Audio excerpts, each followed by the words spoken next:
So apparently, VTECH has just released a handheld and home entertainment console that came out of 2004, called V-Smile, and that's what we gonna do the review on that one. The V-Smile, marketed as the V-Smile Learning TV System, is a handheld and home entertainment console made for children ages 3 and up. It was released in August 2004 and discontinued in 2010. It was replaced by the Enid/Storeo TV. 14 reasons will be given why it won't give you a smile. 1. If you don't have a game in the console, the startup loops endlessly. The startup sound can also be annoying. 2. There is barely any reason for the cartridges to be named Smartridges. There is nothing special or interesting about them to make them smart. 3. There were few exclusives and some of the games could be found on other platforms. 4. Despite being released in the 6th generation, the graphics are equal to the Super Nintendo Entertainment System and Sega Genesis, resulting in Route 16-bit graphics such as in the Wiggles. It's Wiggle time. 5. It didn't sell well due to the fact that there were educational games for other platforms, such as the Wii. 6. Due to weaker hardware, many of the game's music is made with MIDI, similar to the Nintendo 64. 7. The games are often unplayable and can easily be considered shovelware. Many of them are either difficult due to their poor design and way too easy. They are also incredibly short and can be beaten in less than an hour. 8. The games have very paper-thin, simplistic, and generic stories. In Alphabet Park Adventure, Grandpa presses the wrong button on the power ring machine and all the power rings go loose.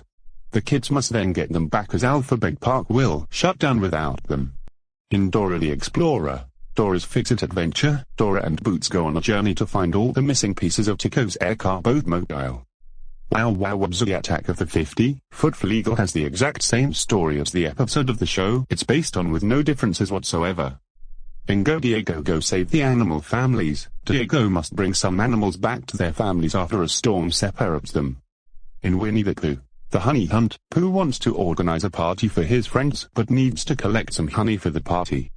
The Wiggles receive an invitation to perform a concert in the Wiggles. It's Wiggle time, but their friends and instruments are missing, and they must find them. In Barney, the Land of Make-Believe, Barney, BJ, and Baby Bop want to visit the Queen of Make-Believe. However, the book is taken by Bert and the three are prompted to go find it. In Spider-Man and Friends, Secret Missions, Spider-Man, with the help of Spider-Girl and Wolverine, must go on various missions to save the city. In Sesame Street, Bert and Ernie's Imagination Adventure, Ernie makes Bert lose everything he collected, and the two must go on various adventures to get them back. 9. The Wiggles. It's Wiggle Time reuses the Wiggles designs from Space Dancing, which makes them look creepy and uncanny. 10. The levels are very repetitive. 11. Many bad games. 12. Horrible and compressed audio quality due to weak hardware. 13. One of their games called Sherk, Dragon's Tale contains stolen music from The Legend of Zelda, Ocarina of Time, making it an asset thief. And lastly, 14. The console design is a rip-off of the Nintendo 64's design. However, there are some redeeming qualities that make us smile. 1. Despite this, the concept of entertainment gaming system is extremely appealing. 2. Some of the console's features can make kids smarter. 3. There are educational games that teach kids math and reading. 4. There is a storage case that can hold 6 games. 5. The mascot of V-Smile was very cute. 6. The controller's design looks very creative. 7. The console does support voice clips, despite them being low quality.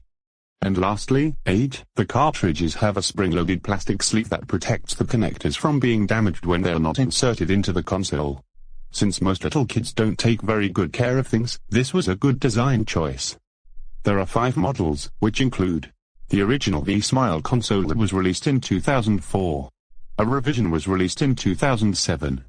The V-Smile Pocket, which was meant to compete with educational games released for the Game Boy Advance. It had a few problems, which included the screen being a passive matrix, which could cause ghosting, though it can connect to a TV.